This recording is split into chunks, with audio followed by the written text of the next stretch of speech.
makanya saya mengambil tema biodiversity. Ini memang mimpi-mimpi saya awal-awal tahun saya bekerja di dunia tambang tahun 2000-an ya, 99 2000. Saya banyak sekali mencoba mengakselerasi bagaimana sih pasca tambang nanti mau dibuat seperti apa. Makanya ini saya buat slide show aja ya. Share. Bisa nggak ya? Bisa nggak ya? Udah muncul belum? Munculnya tapi belum nah, sudah Pak. Sudah bagus. Roto gaptek piye ya. Baik, jadi ya bagaimana membangun komunitas biodiversitas pasca tambang, tetapi intinya bahwa bagaimana kita mencapai sustainability and closure skenario. Jadi untuk dunia tambang memang perlu membuat skenario penutupan tambang yang sustainable. Ini yang penting ya. Dan itu bisa dicapai kalau kita betul-betul step by step untuk mengembangkan biodiversity di areal kerja kita. Beberapa presentasi ini dari teman-teman di Teknolink dan Ecositrop tahun 2006 atau 2007 ya.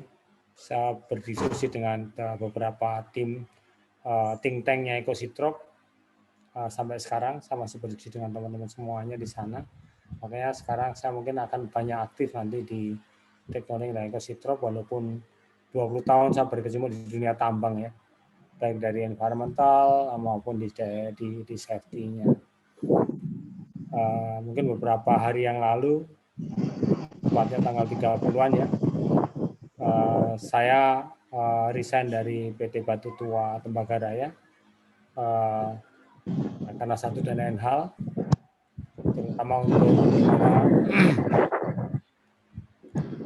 bagaimana kita masa pandemi seperti ini memang lebih baik kita dekat dengan keluarga. Mungkin itu ya pilihan saya ya. Kalau mungkin Pak Tarwojo kan dekat juga karena Jakarta Semarang kan tidak begitu jauh. Tapi kalau Wetar Samarinda itu ternyata harus 3 hari, ya. Itu cukup jauh ya. Tapi nggak apa-apa.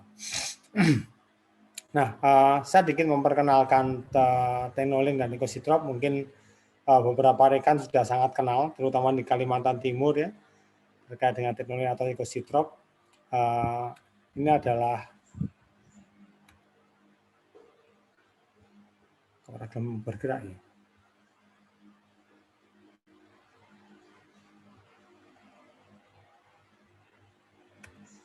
Nah, ini adalah visi dan misi Ecositrop sendiri dan Teknolink ya. Kita di Teknolink atau di Ecositrop itu merupakan lembaga riset atau lembaga kajian ya, yang kita itu mengembangkan penelitian, kemudian pemanfaatan ilmu pengetahuan di multifungsi landscape tropis terutama.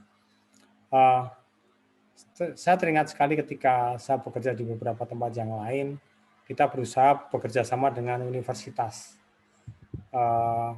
Mungkin saya paling banyak lah mencoba untuk mendekatkan diri dengan universitas waktu itu. Baik UGM maupun Unmul, maupun Tadulako, maupun Patimura. Kita bekerja sama dengan tim-tim tersebut, tetapi memang ada beberapa batasan ya, ketidakpuasan kita ketika kenapa hasilnya mirip AMDAL-nya seperti itu. Sehingga kita mencoba untuk membuat hal yang lain, kajian yang tidak mirip AMDAL, tetapi bermanfaat di masa depan. Dan saya yakin nanti ini beberapa hal ini insya Allah bermanfaat lah untuk masa depan karena merupakan penelitian series yang tidak banyak di Indonesia, penelitian series seperti ini. Kecuali kalau teman-teman mengenal namanya plot strike plot di Labanan, di areal Berau. Kalau ada orang Berau ini ada Saridi nggak ikut ya Saridi.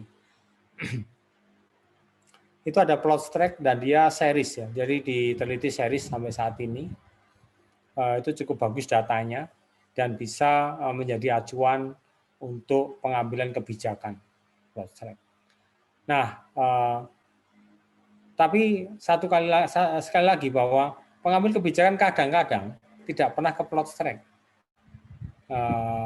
Jadi beliau hanya mendapatkan data-data tertentu, akhirnya ya mengambil kebijakan-kebijakan tertentu juga terkait dengan hutan, ya, misalnya seperti itu.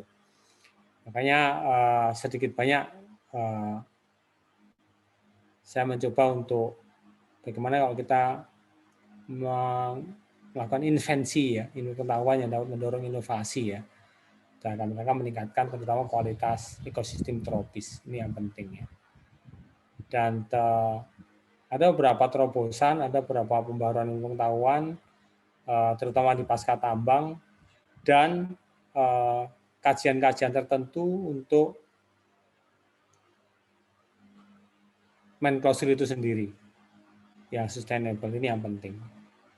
Baik, ini ada konteksnya kenapa kita memilih tema ini membangun biodiversity, bahwa kita tahu industri pertambangan merupakan komoditi yang tidak dapat diperbaharui dan sangat berpotensi untuk menimbulkan dampak negatif lingkungan ya. Ya kita tahu sendiri kondisi seperti itu, sehingga ya memang mau tidak mau, suka tidak suka harus dikelola dengan baik dan bertanggung jawab sejak awal. Saya yakin lah teman-teman di HSE terutama baik safety maupun environment itu harusnya mengelola semuanya dengan baik dan bertanggung jawab lah. Ini penting karena ini Indonesia ya, jadi kita juga tidak ingin Indonesia jadi rusak, tercemar dan lain sebagainya. Makanya kita harus bertanggung jawab dari awal. Nah, ini juga saya beberapa kali presentasi menyampaikan ini dari kajian-kajian yang telah dilakukan oleh Departemen Kehutanan di Jakarta, kemudian juga oleh tim dari di mana pada setiap hektar lahan ya, yang ditanam secara efektif itu mampu menyimpan 900 meter kubik air tanah. Luar biasa ya. Dan mampu mentransfer 4.000 liter air per hari. Ini datanya valid, jadi ini bukan per hektar lahan yang ditanami bukan lahan yang baru ditanam, tidak ya, tapi pada usia-usia di atas 10 tahun. Ketika tajuk sudah menutup dan lain sebagainya. Kemudian setiap hektar tanaman juga menghasilkan 0,6 ton oksigen. Nah sekarang pada pandemi sekarang ini itu kita kesulitan oksigen. Padahal kalau kita nanam 1 hektar tanaman saja, itu 1.500 orang penduduk per hari bisa bernapas dengan normal. Ya mohon maaf, kita juga berduka cita ya, bosnya Samatur meninggal kemarin ya, di mana Samatur salah satu yang bisa mengkotakkan oksigen ya, atau membotolkan oksigen. Tapi kalau kita menanam tanaman atau kita punya pohon satu lah gede ya di depan rumah misalnya, itu udah 0, sekian ton oksigen yang diproduksi. Jadi orang satu rumah udah cukup. Kemudian juga setiap hektar tanaman dapat mengurangi suhu 5-8 derajat Celcius. Itu setara dengan 5 unit AC ya, berkapasitas 2.500 kilokalori. Ini luar biasa. Kalau nggak percaya, kita payungan ya, kita pakai payung panas-panas, sama kita ngeyup di bawah pohon. Ini kalau UGM ngomong ngeyup kan tahu semua ya, ngeyup ya. Kalau ngeyup nggak tahu kebangetan. Kalau kita ngeyup di bawah pohon, itu beda sekali suhunya kita keluar dari pohon yang ngeyup tadi. Nah, kemudian setiap tanaman juga mampu meredam kebisingan ya, 25-80%. Ini juga dibuktikan ya. Waktu itu saya di Sambarata, mohon maaf teman-teman dari Grogol, waktu saya di Sambarata saya menanam bambu. Jadi bambu kita tanam, untuk melindungi crusher, karena suara crusher kan katanya bising ya bagi masyarakat di sekitar Sambarata, dan mampu mengurangi 75-80% kekuatan angin. Ini betul sekali dan itu kita sudah buktikan. Nah, demikian juga terkait dengan penurunan konsentrasi SOX maupun NOx ya, SO2 atau NO2, kita ngomongnya SOX atau NOx, di mana kalau kita melakukan penanaman sepanjang 500 meter mengelilingi kawasan industri ya, itu konsentrasi SOX dan NOx-nya turun drastis antara 70%. Ini yang luar biasa bagi sebuah, ini baru tanamannya saja, belum ngomong yang lain. Sekarang kita akan ngomong yang lain. Ini adalah karakteristik tambang, semuanya udah paham ya, bahwa non-renewable, kecuali panas bumi ya, yang kemarin disampaikan. Panas bumi mungkin juga bisa renewable, bisa juga tidak renewable ya. Dan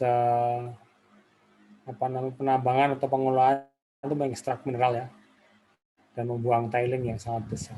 Mineralnya paling 2-3%, waste-nya luar biasa. Jadi mengubah rona muka bumi ya. Ini yang terjadi selama ini. Ini karakteristik tambang. Ini adalah penggunaan lahan untuk pertambangan dari total luas daratan Indonesia 198 juta. Areal tambang adalah 0,06 juta, kecil sekali. Infrastruktur hanya 0,1 juta. Kemudian HPH lumayan ya, 66 juta. Areal hutan masih 120 juta. Ini data tahun 2008. Sekarang 2021, udah lama sekali. Nah ini strateginya, karena bagaimana sih strateginya sih? Ya memang harus dimulai dari awal dan terintegrasi dengan perencanaan penambangan. Ya. Kemudian kita perlu organisasi, kita juga harus melakukan perlindungan lingkungan tersebut sesuai dengan aturan yang berlaku saat ini. Aturan kita juga cukup berkembang ya, alhamdulillah cukup bagus aturan-aturan yang berlaku di Indonesia saat ini. Sudah mulai mengadop beberapa hal terkait dengan kandungan logam berat misalnya. Sudah mulai mengadop terkait dengan baku mutu atau karakteristik B3 misalnya. Itu udah lumayan bagus ya. Walaupun di satu sisi bisa dipakai, di satu sisi lain memang perlu dilakukan kajian berikutnya. Ini adalah lokasi studi, mungkin kita skip ya. Kemarin baru teman-teman dari Ecostop baru discuss dengan teman-teman di KPC, kemudian di Jembayan, di Kideko, dan di akhir itu kok belum masuk di sini ya. Itu adalah di Bayan Group. Nah ini adalah hutan multifungsinya. Jadi dari Kementerian Kehutanan, memang lokasi pertambangan itu ada di conversion forest. Conversion forest itu sekitar 11% ya, hutan-hutan konversi.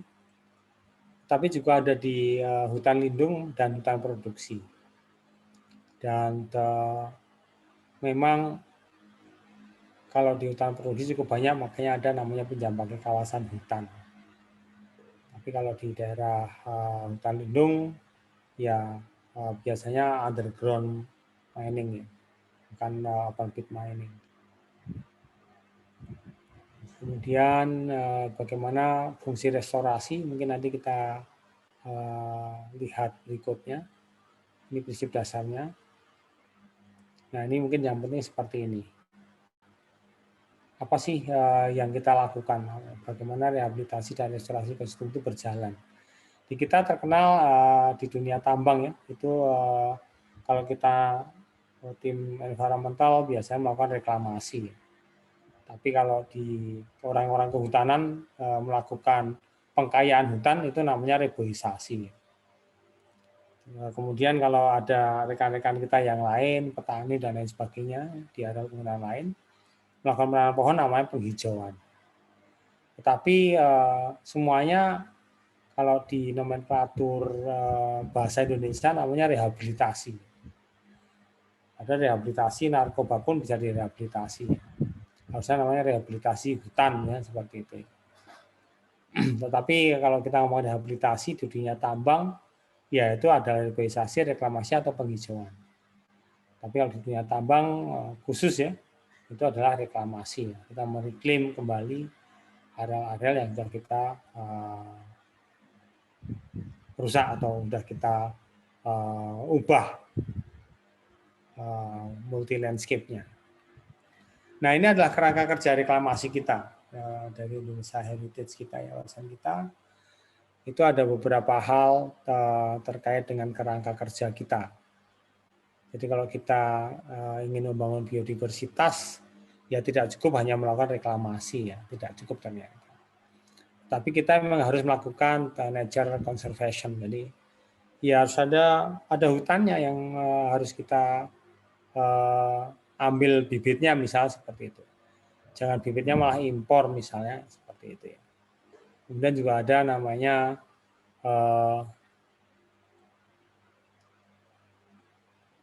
breeding ya, ekosistem ya.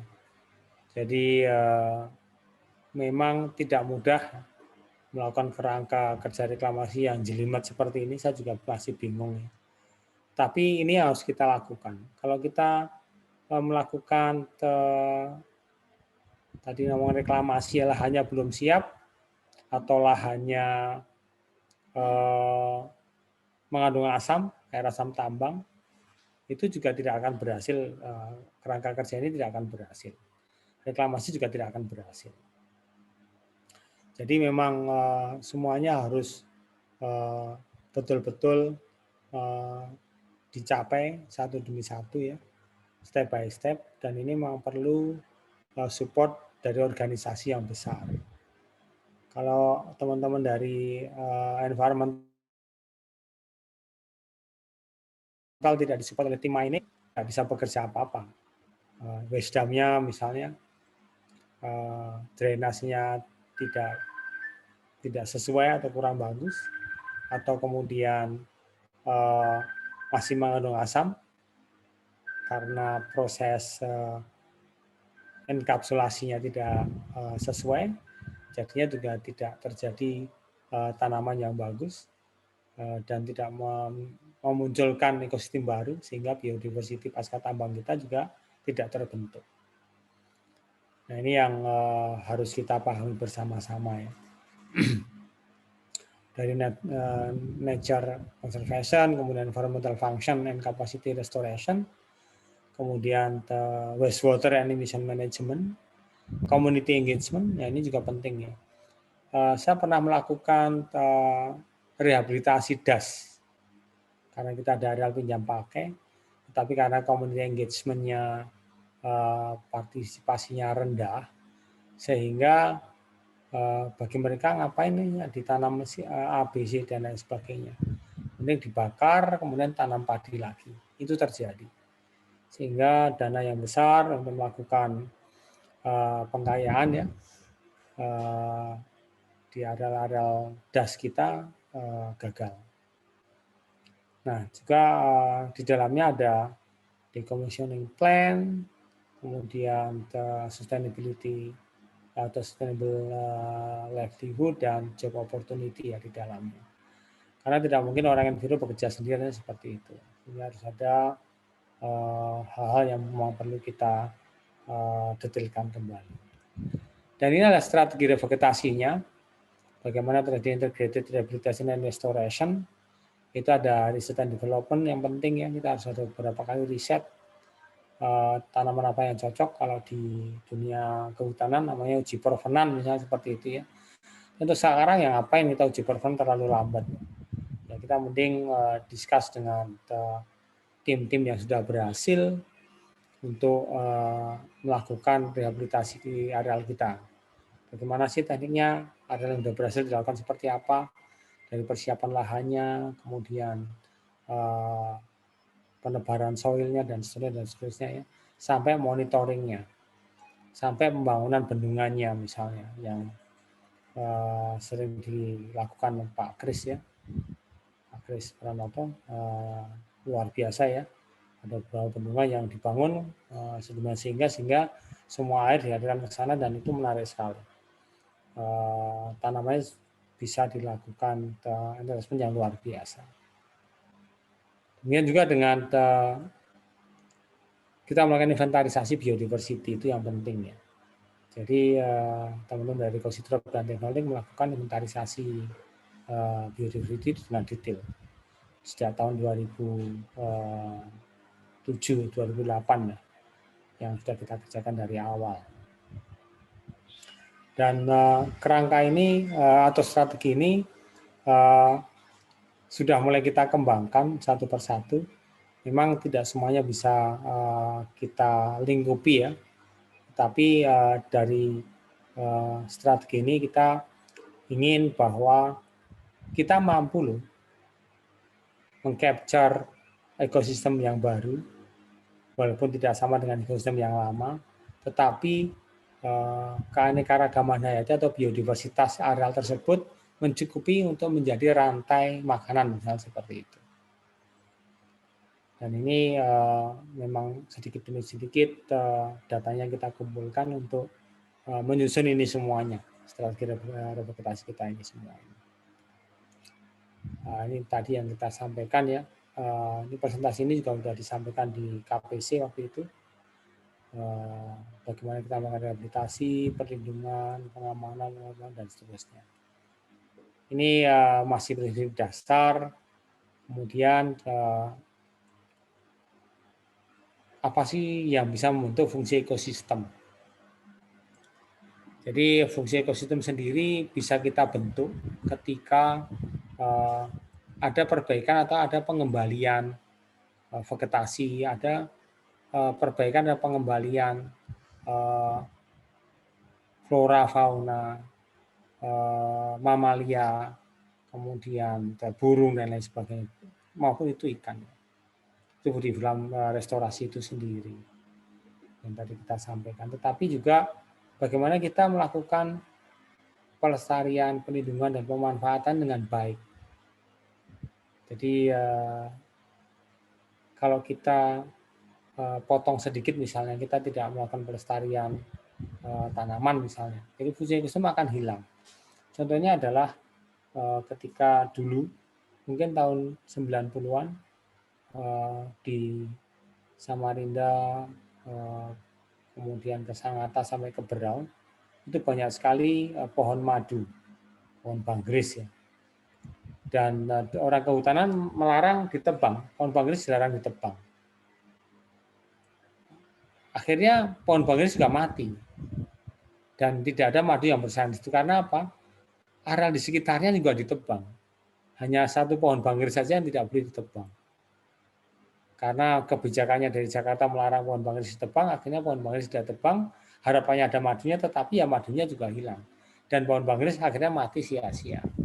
Itu yang terjadi. Karena tidak ada fungsi pelestarian di dalamnya.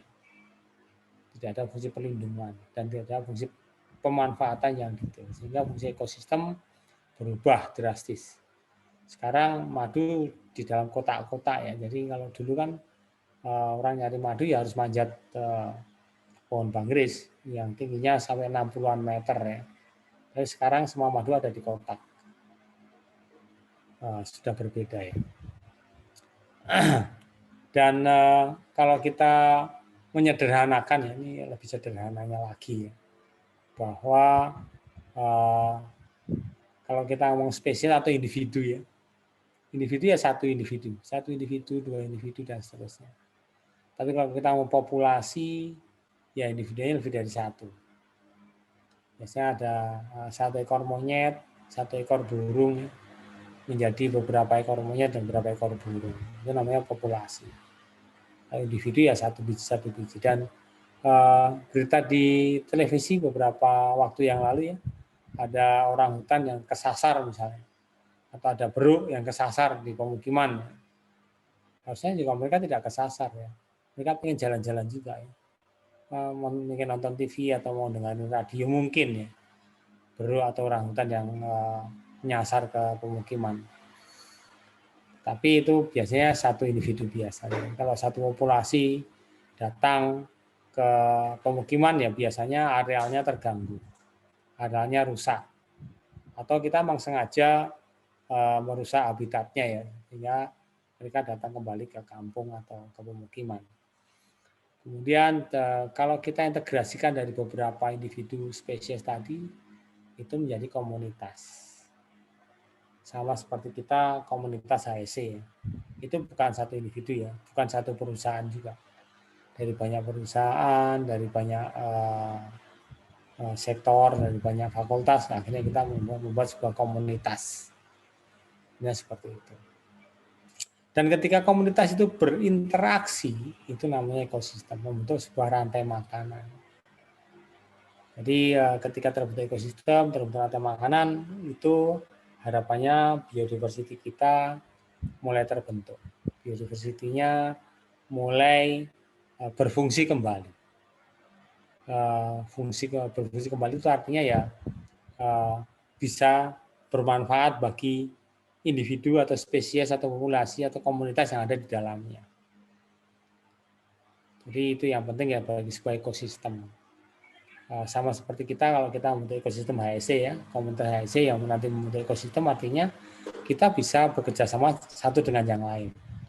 Kita bisa menjalin kita dengan teman-teman kita semuanya, itu yang penting ya. Jadi dari hasil diskusi kita ada satu hal yang oke, kita perlu perbaikan apa, kita perlu pendalaman apa, kita perlu kajian apa, kita perlu penelitian apa, ya itu bisa kita lanjutkan kemudian. Ini yang penting ya, terjadi interaksi di antara komunitas kita sehingga ada ekosistem yang terbentuk atau rantai makanan yang terbentuk di dalamnya. Ini adalah kalau kita lihat non-tropis dan tropis ya. Jadi mungkin beberapa rekan kita pernah belajar ke dunia non-tropis. Saya pernah melihat beberapa bulan ya di dunia non-tropis, memang pohonnya paling ya 3 biji atau 3 spesies, tapi banyak, rapi ya, jadi anak dalam cukup rapi ya. Kemudian kalau kita lihat di areal tropis atau areal kita di Indonesia, jenisnya banyak, tetapi secara individu sedikit.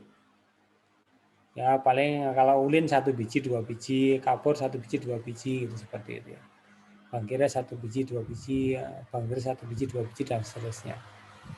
Tapi kalau di non tropis ya paling ada oak, ada pine, ada pinus dan lain sebagainya. Jenisnya paling 4 atau 5 jenis, tetapi jumlahnya banyak. Itu yang membedakan kalau kita ngomong biodiversity di tropis dan biodiversity di non tropis. Kita sekarang berada di tropis ya, tetapi dibuat jadi non tropis. Karena tanaman yang kita tanam ya paling sengon, akasia, johar, kemudian juga lantoro dan lain sebagainya. Harusnya ya jangan seperti itu, tetapi di beberapa perusahaan sudah memulai melakukan pengkayaan atau enrichment ya.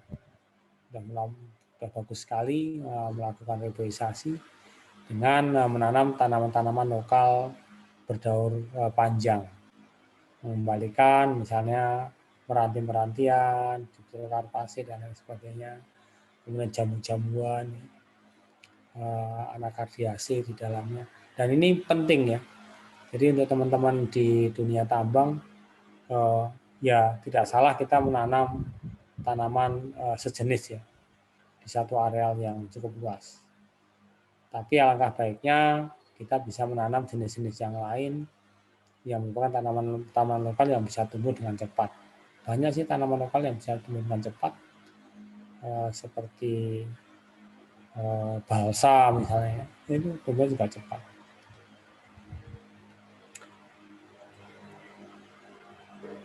Nah ini adalah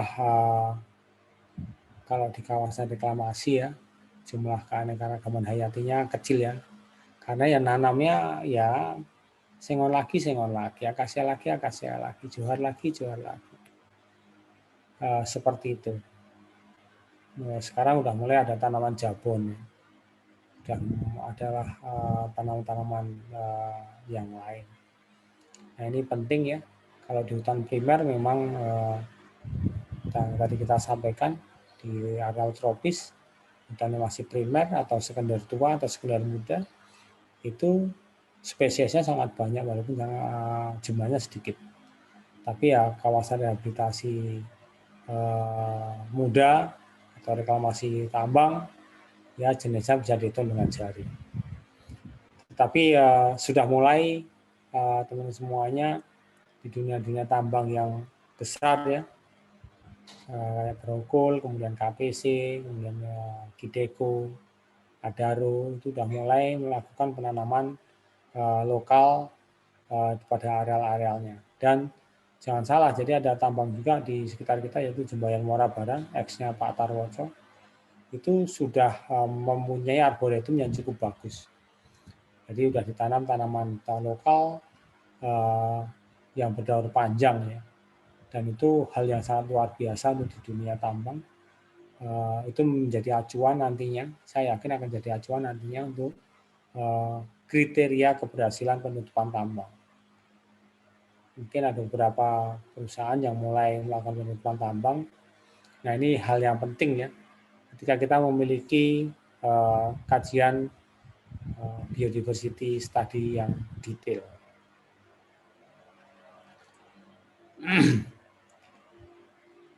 Ini adalah jumlah jenis ya.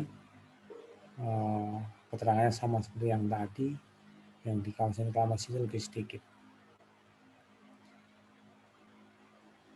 Ini dinamikanya, kalau orang kehutanan mungkin sangat paham ya dengan DPH. DPH di atas 10 cm, DPH itu diameter pohon ya. Kalau di hutan primer,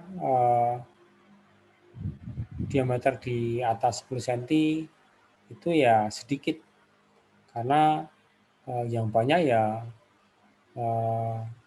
areal yang kecil misalnya.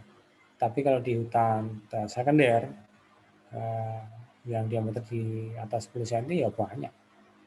Apalagi di areal reklamasi ya, semuanya rata ya, seperti itu. Sehingga dinamika populasi biodiversitasnya juga berbeda.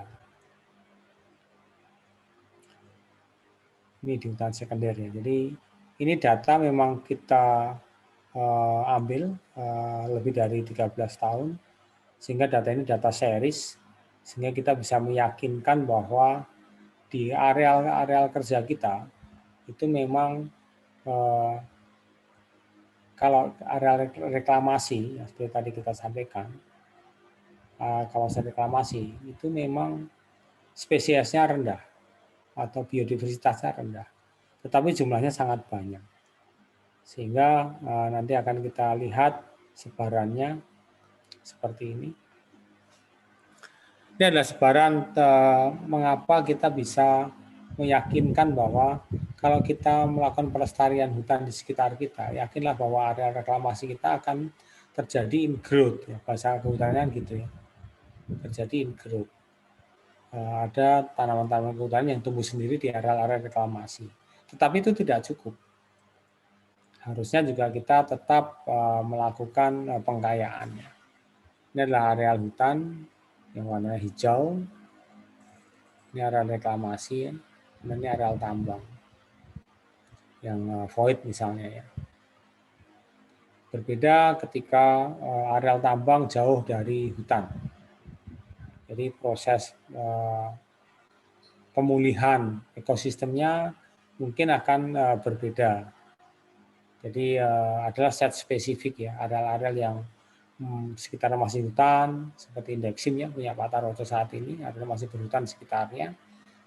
Sehingga ketika terjadi atau dilakukan proses reklamasi revegetasi pada areal tersebut, itu tetap memungkinkan adanya in growth atau tanaman-tanaman yang bisa tumbuh dengan sendiri di areal reklamasi. Tanaman hutan atau pohon-pohon tertentu ya, yang bisa terbang seperti Dipterocarpus itu dia bisa terbang bijinya, sehingga bisa jatuh di area reklamasi dan bisa tumbuh.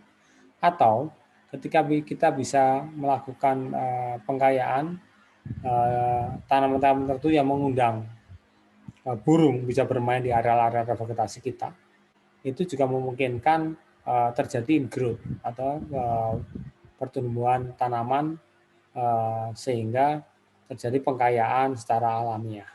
Itu juga terjadi. Tapi fragmentasi seperti ini ketika kita tidak jaga, ketika kita tidak melakukan perbaikan, ketika kita tidak melakukan monitoring dan ketika kita tidak melakukan proses awal seperti backfilling dan soil spreading yang baik, itu kemungkinan juga tidak bisa diyakinkan ya bahwa biodiversitas akan kembali atau akan terbentuk lebih cepat. Nah, ini juga salah satu hal yang perlu kita detailkan kembali terkait dengan disposal atau waste dump. Dan terjadi erosi parit seperti ini ya. Jadi kebetulan saya melakukan penelitian terhadap disposal aktif stok soil maupun area reklamasi terkait dengan erosi dan sedimentasi. Untuk area-area tanpa tanaman disposal aktif seperti ini ya, itu hilangnya tanah di sini, terjadi erosi di sini, erosi parit ini, itu rata-rata sekitar 100 ton per hektar per tahun. 100 ton, 100 sampai 200 ton. Beberapa areal yang lerengnya terjal itu sampai 2000 ton. 2000 ton per hektar per tahun. 2000 ton itu sekitar berapa dump truck ya. Kalau kita pakai 777 ya itu bisa 100 ya, bisa 20 dump truck per tahun. Itu bisa dihitung ya. Jadi area yang lerengnya terjal itu bisa sampai 2000 ton per hektar per tahun. Jadi bisa 777 ya. Hilang begitu saja. Tapi pada area datar seperti area soil yang ada ikatan-ikatan tertentu itu rata-rata 100 sampai 200 ton per hektar per tahun. Hilang begitu saja juga ya. Tetapi pada reklamasi ya, walaupun tidak ada tanaman tetapi ada carform yang cukup bagus, itu hanya sampai 20 sampai 30 ton per hektar per tahun.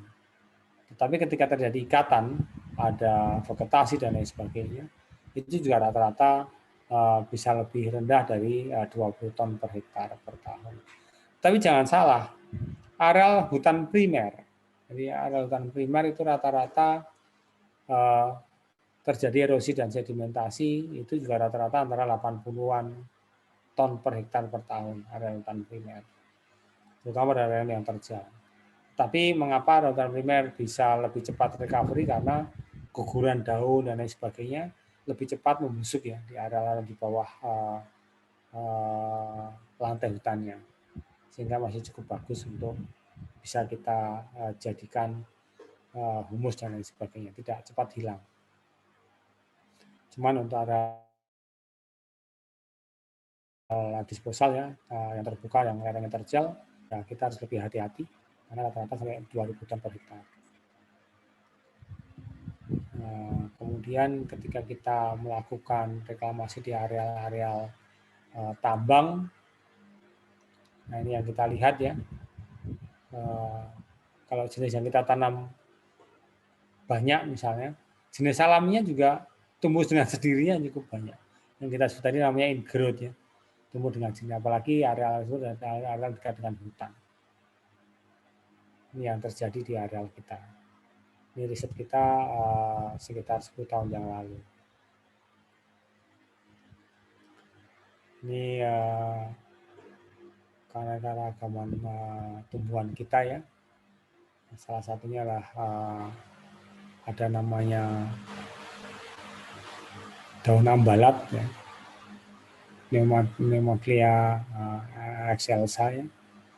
Ini juga tumbuh dengan sendirinya.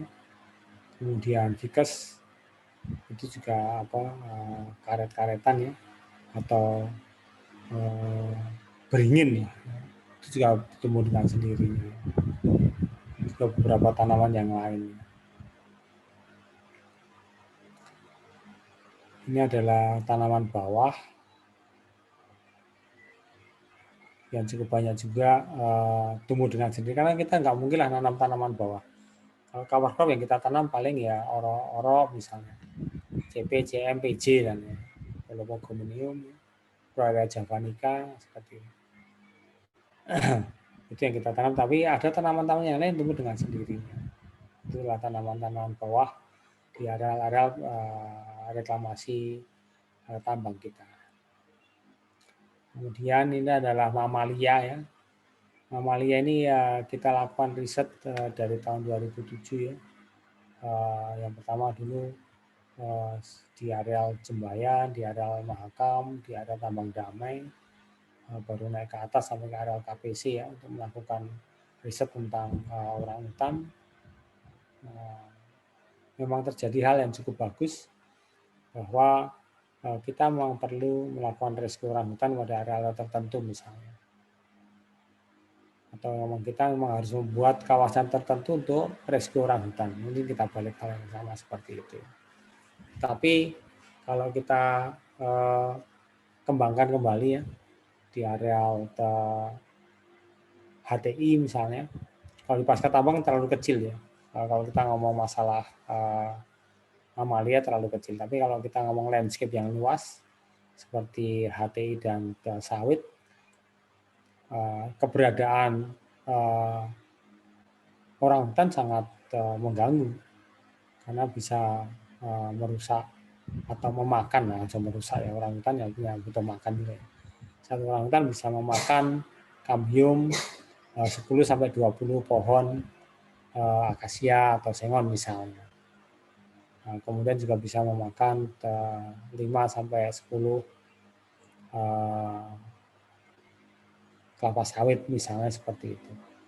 Itu yang terjadi di area kerja kita misalnya. Tapi untuk itu kita perlu melakukan pemetaan detail supaya kita bisa membawa orang-orang orangutan ini betul-betul terpisahkan ya dari kegiatan-kegiatan kita. Nah, di dunia mamalia, di hutan alam sama di area reklamasi tambang itu terjadi interaksi. Jadi dari hasil riset kita ada 26 spesies itu yang terjadi satu hal yang menarik. Artinya dia ada di hutan alam, tetapi juga ada di area reklamasi.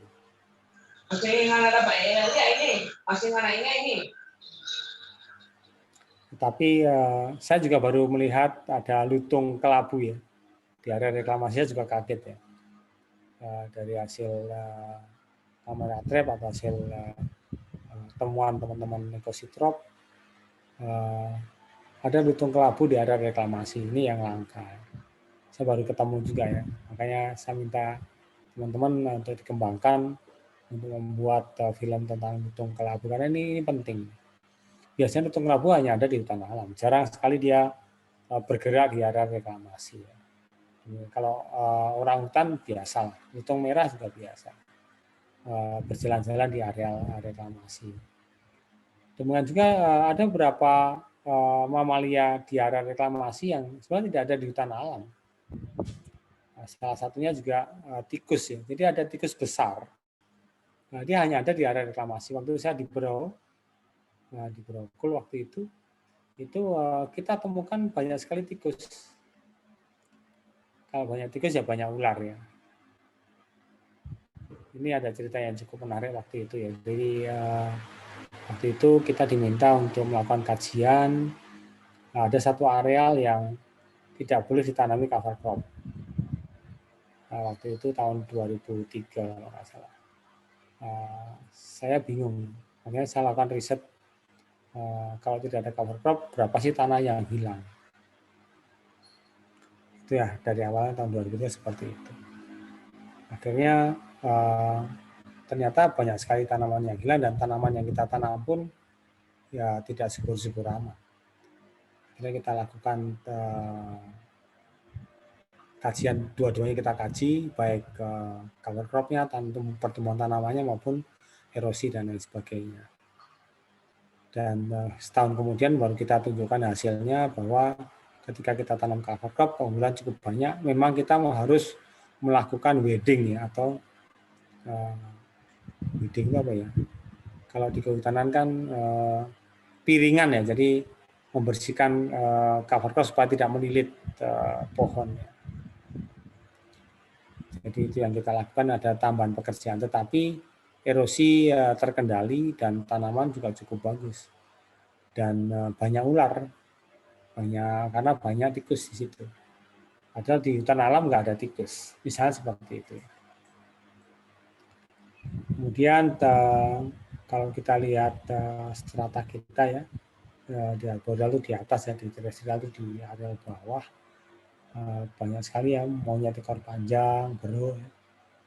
Dan bekantan itu juga harusnya ada di arboreal ya.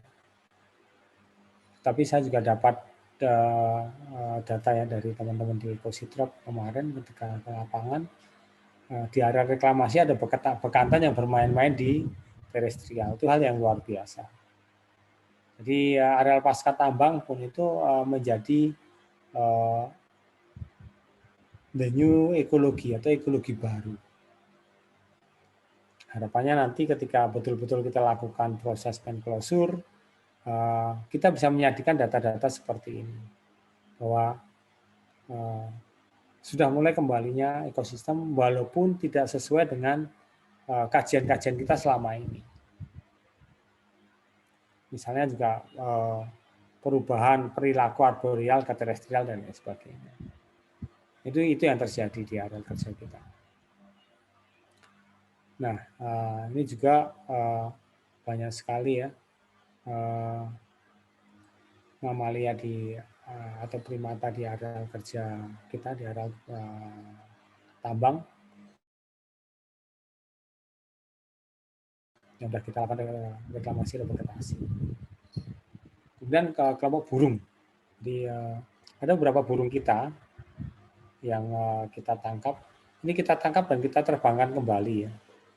Tidak kita tangkap harus kita sangkarkan, tidak. Jadi kita ketemu burung-burung yang bagus-bagus ya. Jadi kayak murai, apa namanya, cicak rowo dan lain sebagainya, kita kembalikan ke habitatnya. Tidak kita bawa pulang. Nah, dari perbandingan ya di kawasan hutan alam dan kawasan reklamasi, ini luar biasa. Ada 55 jenis burung yang bermain-main dan mencari makan di areal reklamasi dan vegetasi. Tapi memang juga ada beberapa 52 yang lain ya, dia tidak mau di area reklamasi dan vegetasi, nggak mau. Seperti cucak hijau ya, kemudian apa namanya, buntel mayit ya. Jadi ya ada satu burung yang ekornya panjang, warnanya putih ya. Ya dia hanya mau di area-area hutan primer. Hutan sekunder pun dia juga tidak mau. Tapi juga ada beberapa burung yang kita temukan di area reklamasi yang tidak ada di hutan alam. Salah satunya burung gereja ya, burung emprit ya, itu ya nggak ada, itu burung-burung kota itu ya. Dia nggak ada di area hutan alam, tetapi dia ada di area reklamasi. Nah itu yang menarik ya. Sampai sekarang pun nggak ada emprit yang masuk ke hutan, nggak ada. Adanya ya, nah di hutan atau di area reklamasi yang tidak bagus pertumbuhannya, itu malah kita banyak temukan burung-burung pelatuk, woody-wood ya, woody-wood ya. Itu kita banyak temukan. Nah ini sebuah biodiversity baru yang menarik sekali untuk kita kaji ya. Apakah itu nanti akan kita bisa jadikan sebagai indikator keberhasilan penutupan tambang atau yang lainnya, itu harus kita kaji berikutnya. Karena dari hasil studi ini memang kita bisa meyakinkan diri kita bahwa ya tidak terlalu jelek loh area reklamasi di Indonesia, terutama untuk di Kalimantan Timur. Ya, kalau nanti kita dikasih kesempatan untuk di luar Kalimantan misalnya, untuk melakukan studi yang berseri seperti ini, ya kita bisa dapatkan data-data yang luar biasa seperti ini. Ini burung-burungnya ya. Ini di area reklamasi kita yang bisa kita tangkap. Dan di areal kolam tambang yang ditinggal cukup lama, sehingga sudah tidak memiliki metal konten yang tinggi, tidak memiliki keasaman yang tinggi dan lain sebagainya. Itu ternyata juga ada biodiversity atau ekosistem sendiri. Jadi kalau teman-teman di Grogol ya, kalau di kolam H1 misalnya, itu ada bebeknya, ada burung pelikannya. Kolam H3 juga ada beberapa burung yang lain. Untuk beberapa tambang yang lain juga ada hal yang lain. Malah sekarang ditemukan komunitas baru, yaitu buaya. Ini yang perlu kita kaji berikutnya. Di areal-areal kolam tambang yang biasa kita mancing, ternyata ada buaya, ya harus kita perhatikan dengan seksama. Bagaimana sih cara, menurut saya pribadi ya, jadi kalau memang areal kolam tambang kita ada buayanya misalnya, kenapa nggak kita budidayakan sekalian? Kemudian kita panen secara konservatif misalnya. Dagingnya bisa dijual, kulitnya bisa dijual, misalnya seperti itu. Tapi kayak rekamannya jangan di-share kemana-mana ya. Nanti kalau di-share sampai ke Departemen Kehutanan, saya bisa ditangkap dan manen buaya katanya. Tapi jangan salah, karena di kolam-kolam tambang banyak sekali ya. Waktu saya di Soroako misalnya, ada bendungan namanya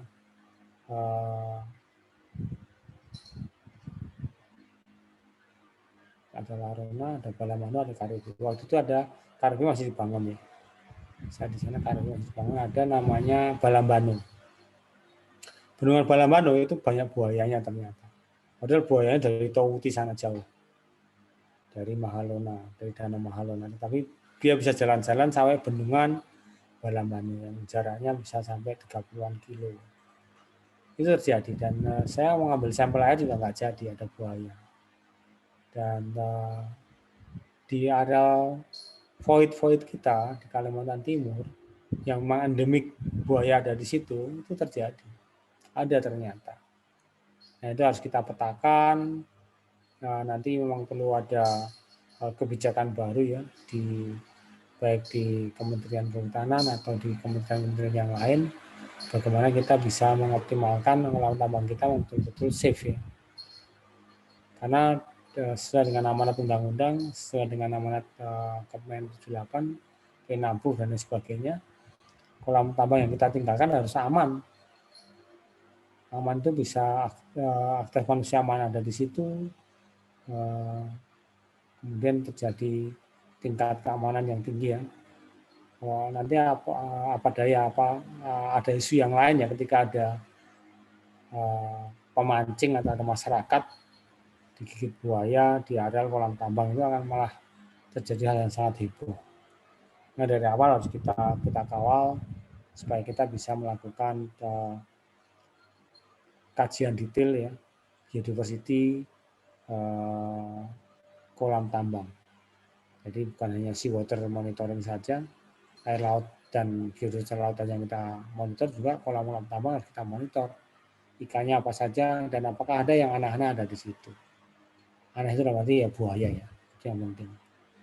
Mungkin teman-teman Grogol juga kolam H1 dan H3 mungkin perlu kita riset ulang, siapa tahu ada simbah di situ, misalnya seperti itu. Dan ini adalah hal yang kita temukan ya, beberapa burung yang ada di kolam-kolam tambang. Dan dia asik ya, dia sampai berternak, beranak pinak ada di situ. Ini yang luar biasa di area kolam tambang. Dan terima kasih rekan-rekan sekalian.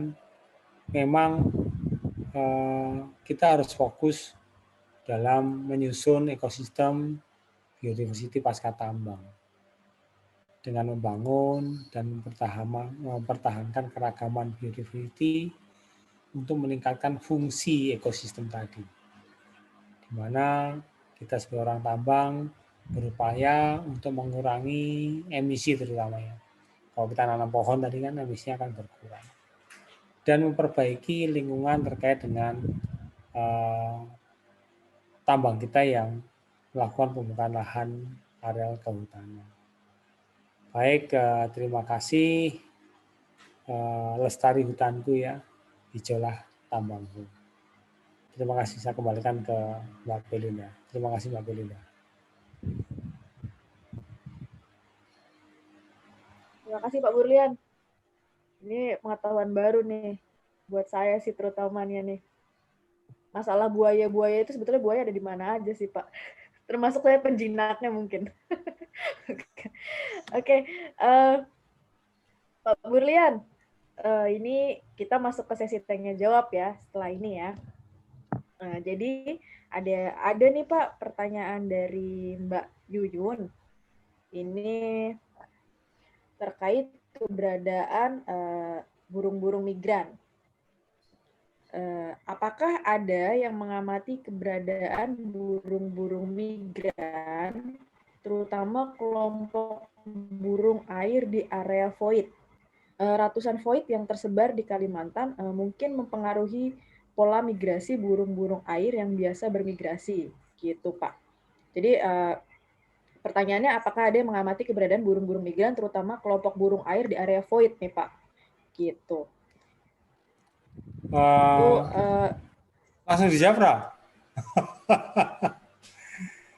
Oke, jawab dulu Pak. Sembari kita menunggu pertanyaan dari Bapak atau Ibu yang lain ya. Untuk rekan-rekan bagi atau Ibu kalian. Baik. Jadi nanti silahkan bertanya, nggak apa-apa ya. Itu ada Pak Saridi di situ ya. Kemudian ada Pak Kriyanto di situ. Jadi beliau-beliau yang memiliki dokumen detail ya. Yang saya sebutkan tadi itu ada Pak Amin juga ya. Aduh, sorry Pak Amin. Saya nggak sempat buka. Dan riset kita itu baik burung migran ataupun burung-burung endemik ya. Yang saya sebutkan tadi ada kolam H1, kolam H3 atau kolam-kolamnya yang ada di KPC, kemudian kolam-kolam yang ada di Bayan. Itu banyak sekali burung-burung migran. Ada ribuan atau puluhan ribu ya. Burung itu akan datang pada musim-musim tertentu. Seperti burung pelikan, kemudian ada burung putih itu kayak burung bangau. Itu sorry. Itu mereka datang secara waktu-waktu tertentu datang. Kita memang membagi sebetulnya kelompok-kelompok burung tadi kita bagi di area reklamasi, apakah dia hanya bermain atau hanya mencari makan atau hanya migrasi waktu tertentu atau bisa bersarang.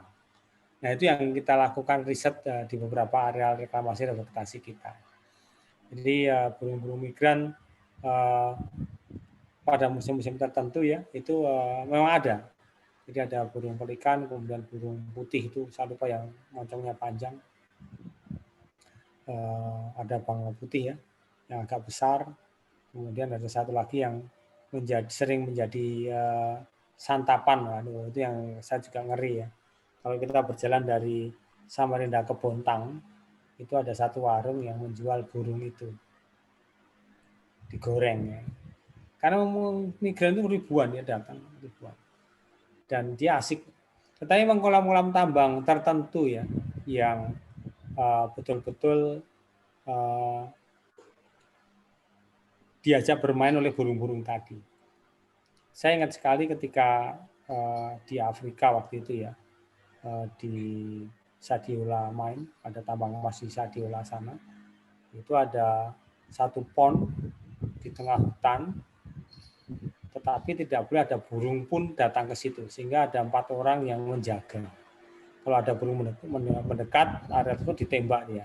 Bukan ditembak burungnya, dikasih suara tembakan supaya burungnya terbang menjauh dari area pond tersebut. Karena pondnya beracun, namanya policing pond. Nah, itu di beberapa tambang tertentu mempunyai kolam-kolam yang beracun seperti itu. Nah, itu ya burungnya tidak boleh datang. Kalau datang mati, ini itu mati. Nah, itu yang apa namanya harus kita pahami bersama.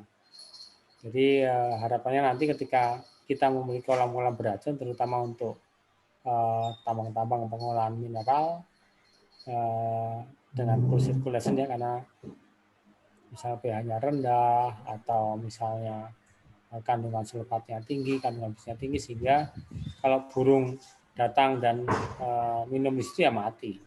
Itu harus kita proteksi supaya tidak ada burung datang, misalnya seperti itu. Malah seperti itu. Tetapi untuk di Kalimantan Timur umumnya memang kandungan logamnya tidak begitu tinggi, walaupun asam, itu masih ada hewan, ikan, burung yang bisa datang ke situ. Itu yang dari hasil pengamatan kita beberapa waktu yang lalu. Oke, Pak Burlian. Lalu selanjutnya Pak, ada pertanyaan dari Pak Amin terkait kalau biodiversity di laut itu seperti apa, Pak? Kan ada juga tuh ya limbah cair yang limbah cair dari tambang ini ke laut juga nih, Pak, gitu.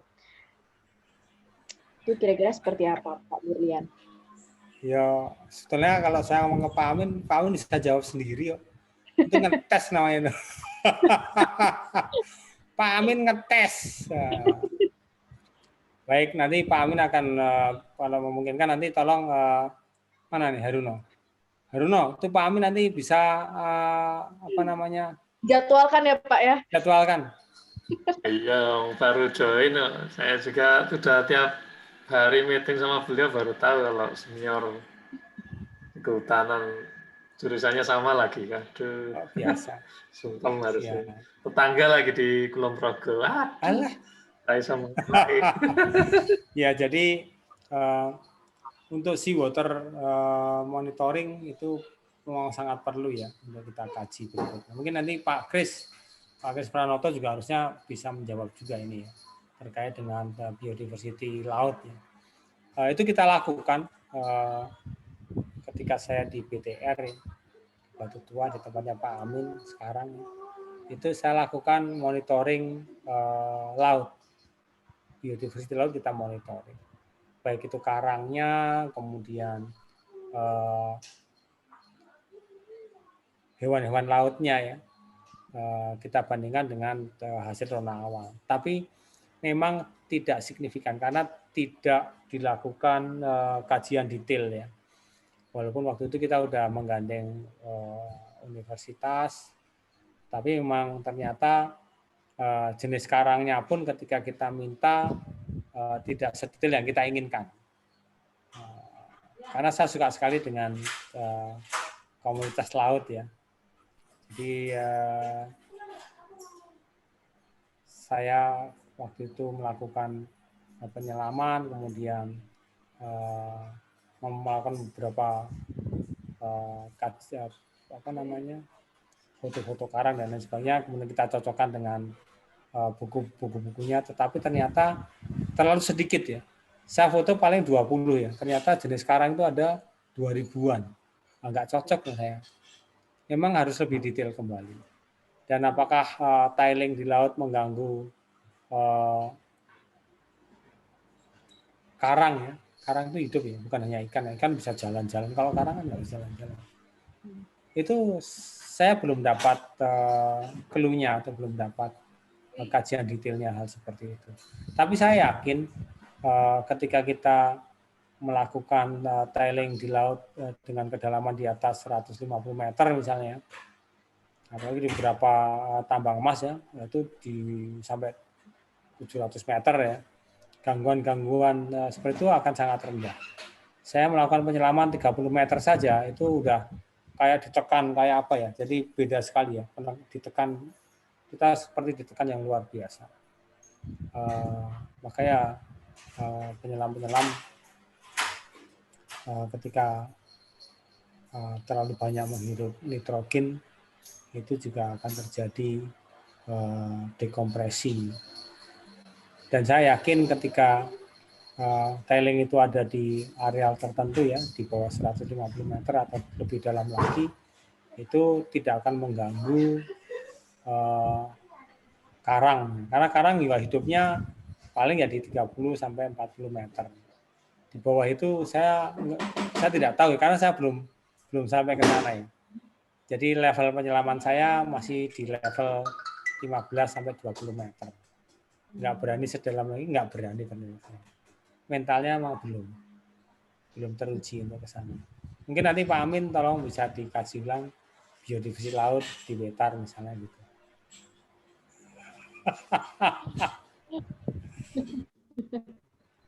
Pak Amin mungkin mau menambahi. Oke. Untuk selanjutnya ya Pak, pertanyaan selanjutnya nih pengalaman tuh Mas Adi. Itu ada Adit sama Adit. Adit. Yang di aman. Wah, Adit sudah tidur. Adit. Kurang paham juga saya Pak kalau di laut Pak. Rawani, enek bose rawani Adit. Alah. Malah Pak Amin yang lebih tahu Pak. Loh, itu gimana sih? Malah saling melempari loh.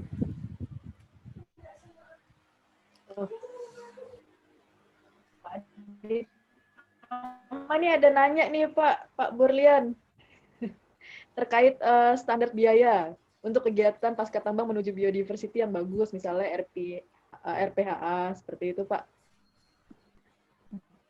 Ini biaya apa ya? Orang ngerti no. Ini biaya kajian Pak biodiversitas atau biaya Menklosur.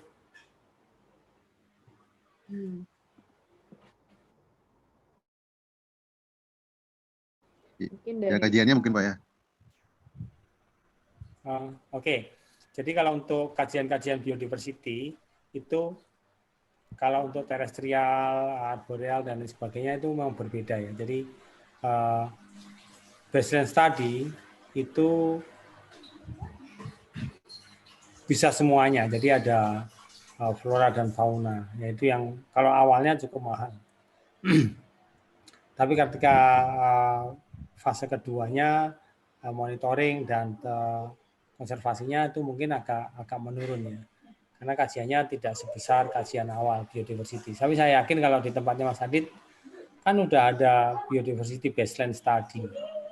Tinggal dilakukan monitoring biodiversity. Kalau monitoring biodiversity ya itu nanti kontraknya aja lah. Jabri lah. Maksudnya ditaruh di sini lucu no biaya di sini. Nanti aku ketemu Mas Kris izin lah. Ketemu Saridi izin meneh lah. Ketemu Pak Tarwoco tambah izin aku. Ketemu Mas Amin biasa ya di sini ada Mas Amin lah. Japri aja berarti Pak.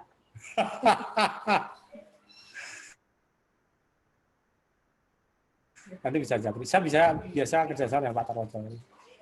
Nanti Pak Tarwoco tanya Pak Kris ada semua dari sini. Oke, baik Pak Burlian nih. Ada pertanyaan satu lagi nih terakhir ya untuk malam ini di sesi ini dari Pak Uus Hendar. Apakah sudah ada konsep bersama khusus antara perusahaan tambang yang berdekatan dan berbatasan langsung dengan kawasan hutan terkait koridor-koridor satwa sehingga bisa menjamin dan meningkatkan biodiversity pasca tambang khususnya untuk jenis-jenis mamalia. Iya,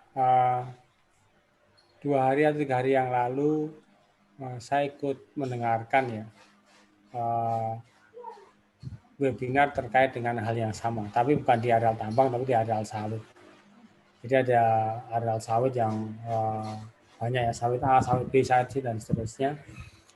Karena ketika kita dapat izin sawit, biasanya kita juga diwajibkan untuk membangun areal konservasi. Tetapi apakah areal konservasi sawit satu dengan yang lain nyambung? Ternyata tidak nyambung. Akhirnya waktu itu diusulkan bagaimana pemerintah daerah atau pusat memberi atau menetapkan, membuat penetapan izin ke areal konservasi di areal sawit. Bagi saya itu malah tumpang tindih. Ini sebagai gambarannya. Di areal saya yang luas saja, areal saya cukup luas. Mereka diwajibkan membangun kawasan konservasi, tetapi kawasan konservasi sawit A dan sawit B itu biasanya berbeda, karena tidak ada penetapan khusus. Jadi ketika dikasih izin pengelolaan atau izin usaha kebun sawit misalnya, areal konservasinya ya di areal ujung misalnya. Sementara sawit berikutnya di areal yang lain, sehingga tidak nyambung. Artinya biodiversitinya ya akan berbeda. Tetapi itu kan tidak bisa serta-merta kita rubah, apalagi di areal tambang. Areal tambang berbatasan dengan hutan misalnya, kalau areal tambangnya cuma satu seperti KPC itu mungkin lebih sederhana. Sederhananya dalam risetnya ya, bukan sederhana dalam kalau kompleksitasnya sama, kompleksitasnya akan sama, tetapi lebih sederhana ketika areal Brokul, areal KPC ya, areal Adaro, areal Gideko ya, yang cukup luas dan berbatasan dengan hutan, itu memungkinkan kita untuk melakukan baseline study yang lebih bagus, baseline study yang lebih terintegrasi dan baseline study yang lebih mengarah pada percepatan pembangunan atau pengembangan biodiversity pasca tambang. Tetapi ketika di areal Separi misalnya, di sana ada 10 IUP, izin usaha pertambangan, dan ketika masing-masing melakukan reklamasi, apakah terjadi biodiversity yang sama? Ternyata tidak. Jadi ini juga sebagai bahasan ya. Jadi kita punya riset di Jembayan, kita punya riset di Kutai dan Makmur, kita juga punya riset di Mahakam Sumberjaya, kita juga punya riset kecil di Kitadin ya, kita punya riset di Tambang Damai. Itu berbeda karena memang areal revegetasinya berbeda, terfragmentasi oleh areal-areal jalan misalnya, dan jalan hauling itu aktif. Kalau jalan hauling aktif, biodiversitinya juga akan terfragmentasi, dia akan berbeda. Nah, bagaimana kalau itu disamakan ya? Itu perlu namanya AMDAL kawasan atau kajian kawasan yang detail ya, satu dengan yang lain. Itu yang belum sampai ke sana kita memang. Tetapi secara parsial, misalnya di Jembayan sendiri, kemudian di Kota Makmur sendiri, di Mahakam sendiri, di Tambang Damai sendiri, kemudian di Kitadin sendiri, itu kita bisa mendelineasi biodiversity masing-masing. Yang kalau misalnya burungnya itu bisa sama satu dengan, tetapi mamalianya berbeda. Tambang Damai misalnya kita ketemu mamalia yang cukup menarik di sana seperti orangutan. Tapi begitu ngomong ke Jembayan, ngomong ke Kota Makmur, ngomong ke Mahakam Sumberjaya dan Kitadin, itu kita tidak menemukan sarang orangutan misalnya seperti itu, sangat berbeda. Satu yang menarik di Santan Batubara ya di ujung sana, yang berbatasan dengan Sinarmas, HTI-nya Sinarmas, itu kita juga ketemu orangutan karena ada hutan di sana. Tapi kalau areal tambang murni, Separi kan itu memang ya kemana-mana tambang. Itu kita tidak ketemu beberapa biodiversitas yang ada di area-area dekat hutan. Itu yang terjadi seperti itu.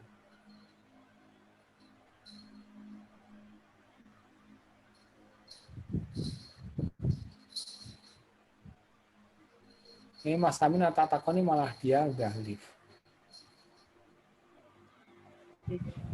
Terima kasih Pak Amin. Iya. Oke, terima kasih Belinda.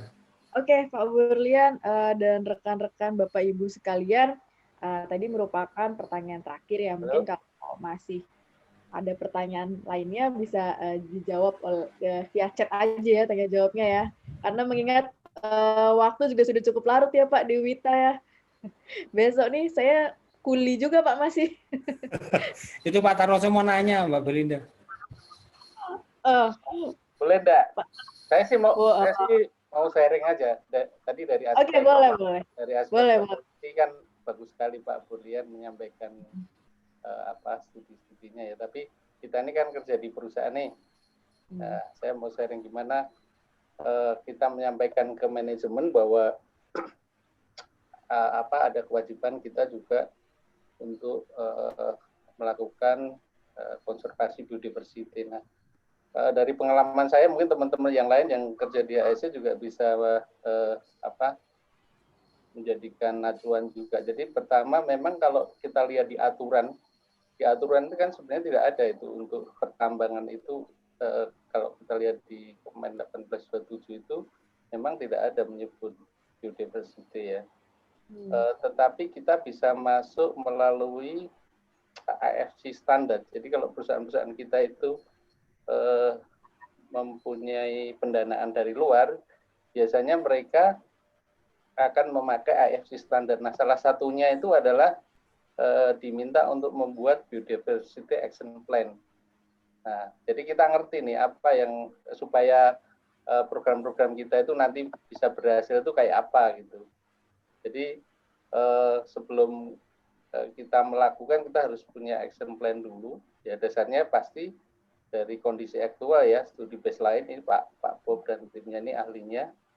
Karena kita nggak mungkin mau melakukan biodiversity kalau tidak ada baseline-nya kan, apa yang akan kita kembalikan. Kita kan nggak mungkin mendatangkan flora fauna dari luar gitu kan. Tadi ada burung gereja dan lain-lain. Jadi kondisinya harus aktual. Ya, terus kemudian juga ilmiah, karena kan basic rata-rata teman-teman di environment juga tidak expert di dalam masalah ini kan, jadi harus mengajak pihak ketiga seperti Pak Bob ini gitu, jadi atau universitas atau apalah LIPI gitu, sehingga apa yang kita lakukan itu juga ilmiah dan perusahaan bisa menerima, dan juga program-programnya bisa diimplementasikan. Kadang kita hanya jalan sendiri ini untuk biodiversity tapi nggak ngerti, itu agak sulit. Kemudian fokusnya tentunya kan ini flora fauna ya, flora fauna jelas. Jadi kita lakukan pelatihan untuk karyawan ya, untuk mesti bagaimana konservasi flora fauna, juga konservasi ekosistemnya juga. Misalnya kita pastikan lokasi yang tidak akan terganggu oleh pertambangan.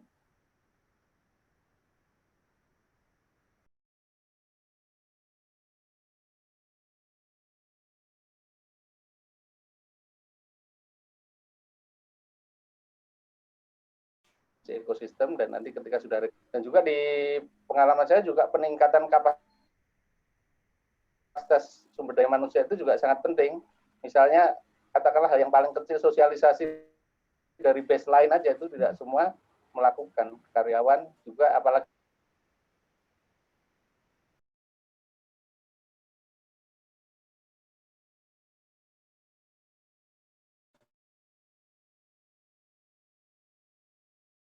kita membentuk tim satgas ya, ada urut-urutannya, kemudian itu bisa dilakukan, baru itu kita sampaikan ke manajemen. Tapi kita tidak bisa loncat tiba-tiba kita mau bicara biodiversity tapi tidak ada rencana awal. Itu alami di grup saya. Jadi saya membuat biodiversity action plan yang sesuai dengan standar IFC, dan mungkin teman-teman juga pasti juga melakukan itu. Tapi kalau saya loncat tiba-tiba saya bicara biodiversity dan tidak ada di aturannya di Kemen 1827, mereka tanya kenapa kamu harus membuat standar kriteria keberhasilan pasca tambang tetapi tidak di dalam peraturan. Itu kadang itu sulit, apalagi kita tidak punya studi sebelumnya. Kita mau bikin jenis fauna kerapatan sekian, jenis spesies sekian, tapi kalau nggak ada studinya kan tidak bisa gitu. Jadi mungkin ini sharing untuk teman-teman aja bahwa biodiversity action plan itu sangat penting. Tapi itu hanya menambahi yang disampaikan Pak Bos, saya setuju sekali ya. Hanya menambahi bagaimana kalau kita kerja di perusahaan, terus kita harus membuat suatu rencana pasca tambang yang memasukkan aspek biodiversity di dalam pasca tambang. Jadi kita buat dari awal baseline, kemudian buat biodiversity action plan-nya, kemudian ada judul implementasi gitu. Jadi hanya sharing aja Pak. Gimana Pak Bob? Setuju.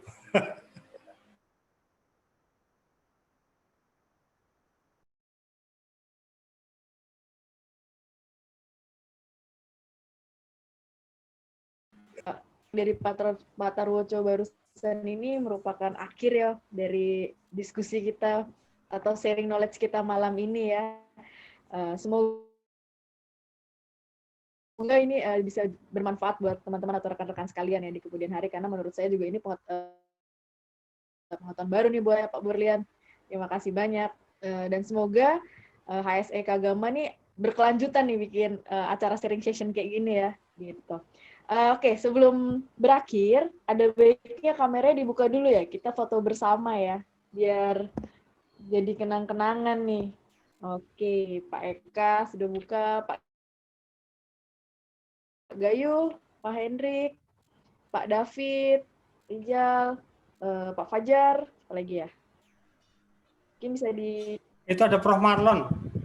Mbak Beli, itu ada Prof. Marlon. Pak Marlon Aipasa. Pak Marlon. Selamat malam, Prof. Marlon. Salam Pak Bob, apa kabarnya di Samarinda, Prof. Atau di mana nih? Oh, alah Samarinda di mana? Udah Bob. Siap, Prof. Lama nggak ketemu. Bosan dia Pak Marlon. Ah iya itu. Kalau Pak Kris kan Selamat sering ketemu nih. Prof. Ya, terima kasih nih. Nyelonong aja minta izin dulu dari rekan-rekan Kagama. Saya lulusan Kelautan Unmul. Siap, Prof. Sering berteman sama Pak Burlian sama Pak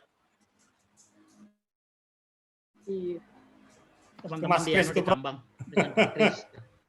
Ya, masih Pak. Ajang silaturahmi nih Pak tempatnya. Ya.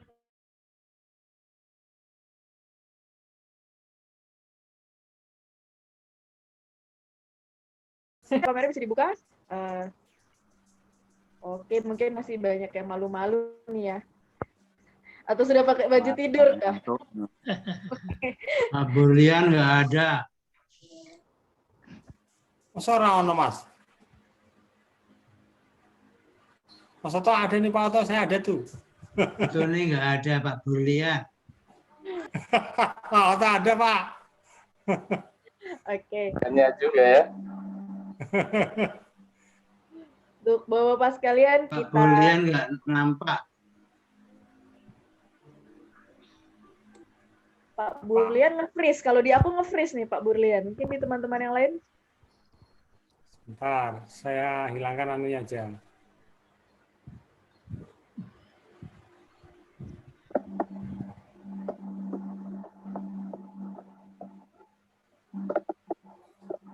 Masih nge-freeze kah?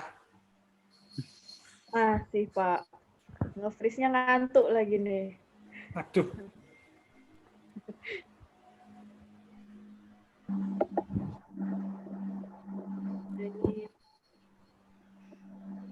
Malah hilang Pak ya? Sudah muncul? Sudah. Oke, sudah. Baru muncul. Muncul Pak Bob, muncul. Sudah Pak, sudah. Mantap. Oke, kita langsung ambil gambar aja ya, Bapak-Bapak sekalian.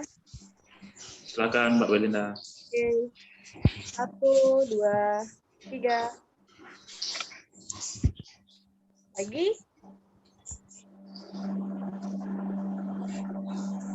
Dan lagi ya, Bapak-Bapak. 1, 2, 3.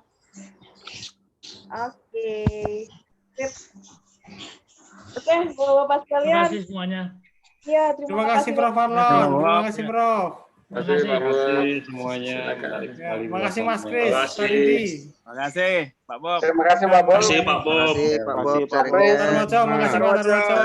Pak Marlon, selamat malam. Ya, Pak Bulian, kasih, selamat Pak. malam Pak. Pak Ya. Saridi, Bapak-Bapak. Mbak Eka. Turun. Ya.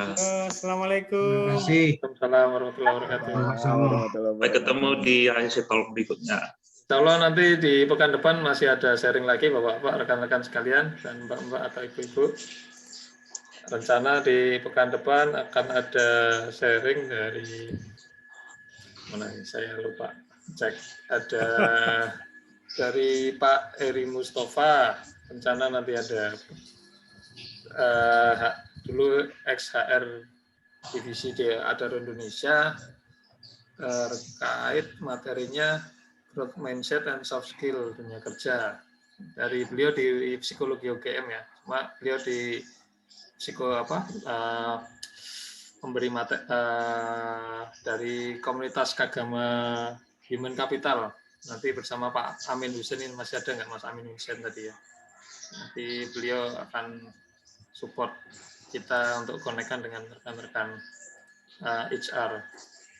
Nah, jadi kita nggak cuma sekalian ini ya, di komunitas HSE ini kita nggak cuma melulu terkait teknis HSE ya, kita juga butuh pembukaan wawasan terkait soft skill kita ya, kayak dunia kerja, mungkin bagi teman-teman yang fresh graduate maupun yang mungkin sudah di level manajerial. Nah, itu apa sih yang soft skill yang perlu kita upgrade gitu. Terus nanti di 17 Juli rencana ada Pak Joko Adiwibowo. Beliau dinasnya di Kuwait, ada terkait beliau aktifnya di industrial hygiene di migas ya, ekspatriat di Kuwait. Nanti kita coba sharing dari beliau terkait industrial hygiene. Kemudian sekitar kalau enggak tanggal 24 atau 31 Juli juga nanti ada Pak David Manik dari Pupuk Kaltim, di Vice President di Pupuk Kaltim Bontang. Ada di sini beliau ini yang sponsori Zoom meeting kita ini, beliau nih pakai ininya dari Pak David ini, Pak David Manik. Beliau insya Allah akan memberikan materi terkait safety proses, Pak. Safety proses, lebih balik ke teknikal lagi. Monggo silakan Bapak-Bapak yang lain kalau mau memberikan masukan. Sementara kita baru bisa siapa yang mau memberikan materi saja ya, maksudnya kita belum terkurikulum secara masif ya atau sistematis ya terkait materi ini. Dan memang kedepannya di sini ada juga Mas Eka Pradipta nih, beliau kehutanan 2004 juga, dinasnya dari di mana Mas Eka, di FKM UI ya, Om Eka. Assalamualaikum Pak Mahaduno, Pak Bob, Pak Saridi, Bapak-bapak dan kemuliaan. Nah, ini katanya kenal sama Pak Bob ini, sama Pak Saridi. Kenal lah si Eka, waduh Kak. Kalau nggak ada Pak Burlian sama Pak Saridi, saya nggak ada di sini nih. Aduh. Gimana kabar Kak? Alhamdulillah Pak Bob, sehat Pak. Alhamdulillah. Sehat. Iya, tadi dapat info dari Mas Haruno nih. Kebetulan saya sekarang di ini Pak, Bu izin, saya sekarang di UI di staf akademik di bagian K3L, masih di K3 juga, tapi di staf akademiknya bagian hutan kota. Alhamdulillah. Ya Pak. Nanti kalau saya ke Jakarta tak telepon lah Kak. Ini Pak, ditunggu siapa? Nanti saya kontak Pak. Lama banget nggak kenal, nggak kontak. Ya, goal jangka panjang kita ya, mumpung masih tinggal 10-an orang ini, walaupun ini ya sisa-sisa ini ya kita konekkan rekan-rekan yang di bidang HSE terutama ya, baik semua, terutama dari teman-teman UGM mau di dunia kerja maupun di akademisi, ya kebetulan ada Mas Eka sama akademisi, kita belum connect nih sama yang akademisi di Kesmas UGM nih, belum connect nih. Cuma kita coba tetap nyambung ya. Terus sama teman-teman yang di bidang HSE secara umum ya, karena Haruno, itu halo, ada Mbak. Fajar Alam juga bagus. Fajar. Oke, silakan Pak Fajar. Kapan iso ngei materi Jar? Wah, saya bukan di HSE, Pak. Kan dosen, rana masalah. Ya nanti dulu lah, Pak. Persiapan nanti dulu lah. Nongkrong dulu lah, Pak. Oke. Ya, makasih. Ya Pak, jadi nggak harus istilahnya ya, kita jangan ini ya Pak ya, apapun seberapa kecilnya materi atau ilmu kita ya Pak, mohon dibantu sharingkan. Barangkali itu jadi bermanfaat bagi siapapun yang ikuti kegiatan webinar kita ya Pak ya. Kalau biasanya kelemahannya teman-teman dari Jogja itu apa, surung-surungan atau sungkan-sungkanan, jadinya nggak ada, akhirnya ujung-ujungnya nggak ada yang ngasih materi ya, terus akhirnya ya kelindes sama teman-teman UPN, teman-teman ITB, UI kan, nah, lebih nganu lah. Kalau ya ini kita tidak, tadi ada Mas Tarwoco, ada Mas Amin, itu lumayan lah, beliau-beliaunya pakar-pakarnya juga di situ. Nanti dikontak aja, Har. Siap Pak Bob. Sekali lagi terima kasih nih Pak Bob sudah mau memberikan sharing di malam hari ini. Luar biasa. Sorry, masukan satu Mas Haruno, Pak Bob. Pak. Tadi nyambung yang materinya Pak Bob tadi cukup bagus, itu soil management harusnya nyambung di situ, karena biodiversity tanpa soil akan kacau balau. Ya betul. Kalau soil management Saridi suruh ngisi soil management. Saridi. Di Pak Mano Senjaluk ya? Ini kan juga Pak Burlian.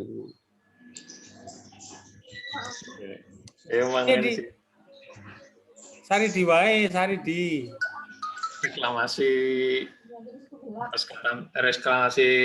di kehutanan itu memang ini ya, reklamasi pasca tambang itu memang ini ya Pak ya, memang faktor paling signifikan Pak. Kalau saya pengalaman kami pribadi sih Pak, memang kepadatan tanah ya, padatan tanah. Apapun pH-nya, apapun jenis tanahnya, kalau padat itu nggak jadi-jadi.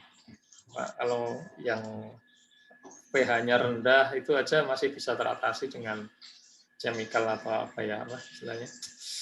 Kita ada dulu pernah pakai itu apa Pak, yang dari produknya Koboger gitu apa, yang asam itu Pak, apa sih namanya? Ya oke, produknya oke. Itu saya ada riset ya, jadi yang disampaikan si Asep tadi, saya ada riset yang tadi saya sampaikan, memang soil atau disposal tadi ya, itu erosinya di atas 2.000 ton per hektar yang tadi kita sampaikan. Kemudian kalau untuk tanah datar itu rata-rata 200 ton. Kemudian kalau data tanamannya udah di bawah 30 ton, itu udah nanti secara detail harusnya memang ada sendiri. Saya setuju itu soil management memang perlu dikaji lebih detail. Nanti kalau ada kesempatan Mas Har, itu ada Saridi bisa diminta untuk soil management. Boleh Pak. Itu tadi kan memang disampaikan Pak Bob kan memang gambaran besarnya ya Pak ya. Masing-masing ininya masih perlu pendetailan teknisnya ya Pak ya. Ya, itu datanya kalau tak sampaikan itu 100 slide ya. Jadi cuma ya gambaran besarnya aja dulu. Apa? Jadi ini Pak Bob ini berarti udah cuma apa sekarang fokus di ini ya, usaha di sini ya, apa namanya, di konsultannya ini, atau ada perusahaan lain yang masuk ke instansi lain juga? Ya sabar toh. Oh, saya kembangkan ini dulu. Ya, termasuk luar biasa Pak, masih di sela-sela kesibukan masih bisa menjaga idealismenya ya Pak, kehutanan ya Pak. dengan bisa mengembangkan ilmu-ilmunya ya Pak. Itu luar biasa itu Pak. Alhamdulillah. Sudah sekian puluh tahun istilahnya nggak lupa sama pakemnya. Itu ada Windy juga. Windy mana Windy itu? Ya Pak. Apa kabar Pak? Walah. Itu Windy dulu juga aktif di situ dulu risetnya. Nggak usah ingin atau riset deh. Saya juga coba duit Pak. Gimana Pak Bob? Sehat Pak? Mantan bos ini. Win, kamu kalau mana sekarang Mas? Saya di Dairi Pak.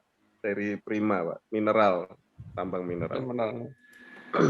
Lemu saya Om. Wah, lemu Pak. Alhamdulillah Pak. Cocok berarti soilnya cocok. Penting sehat Pak. Ngomong lagi borong berbrand nih. Kang Widi borong apa? Iya. Sebenarnya temanya Banyu tadi putih. Iya, banyu putih. Pak Bob, aku boleh nanya nggak Pak? Boleh, nanya aja. Iya, kalau misalnya daerah tailing gitu gimana ya Pak untuk apa namanya revegetasinya yang bisa secara biodiversity dapat, secara logam berat juga dapat gitu. Sudah ada kajian atau penelitian tailing untuk ini Pak TSF gitu, tailing storage facility. Ya, tailing storage facility kan misalnya dia dari proses WTP, water treatment plant, atau dari proses plannya sendiri. Dari kan proses gitu. plannya sendiri. Jadi itu kan dari TSF gede ngono ya. Iya Pak. Kalau misalkan kita kan misalnya closure nih, nanti pasti closure. Nah, di closure itu kan pasti kita milih jenis-jenis tanaman ya kan. Di satu sisi kita pengen ngejar, kalau sekarang sih fokusnya lebih ke logam beratnya Pak. Kalau saya secara selektifnya untuk milih spesies gitu. Cuman secara biodiversity-nya sih belum.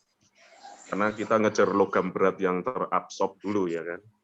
Cuman sangat menarik sih Pak kalau kita bisa mengcombine antara absorb logam berat dan biodiversity-nya gitu. Di kuis tahun yang tailing damnya PLM. Belum. Ya, belum tahu kan yang perang tahun yang PLM, damnya PLM ini piye to? Ya paling mau moco-moco tok Pak. Nek Rono aku urung tahu. Nah, ini kesalahan fatal, gitu. Iya. Ketika saya ke damnya PLM, itu di sana tanamannya adalah rumput. PLM Exwetar itu ya Pak ya? Iya tuh ya. Oke, siap. Itu kalau itu udah pernah PLM, kirain yang mana nih? Aku udah lupa ya Wetar. XPLM. Udah lama Wetar. Iya. Itu padang rumput emang di situ. Padang rumput toh. Iya. Dan memang kalau kita mau kembangkan banyak tanaman yang bisa tumbuh sebetulnya. Iya. Tapi ya nanti kita diskusi terlalu malam misalnya yang lain. Oke, siap Pak. Mungkin khusus ya Pak, edisi spesial gitu ya. Edisi spesial. Nanti kan harus ditutup acara nih, harus lanjut wae. Siap. Harus lanjut, tapi Pak Bob ajeng istirahat. Ya udah, oke teman-teman. Terima kasih, nanti kita lanjutkan. Itu mesake sudah bengi Belinda barang mesake. Matur nuwun, Eka. Oke, makasih. Kita ketemu lagi nanti. Pak Erlin, makasih Pak Erlin. Sehat Pak Bob. Ya, sama-sama. Matur nuwun. Mbak Belinda, matur nuwun. Ya, makasih. Didit, Pak Fajar, Om Bindi. Assalamualaikum. Ya, Waalaikumsalam warahmatullahi wabarakatuh. Pak David, terima kasih banyak Pak. Waalaikumsalam.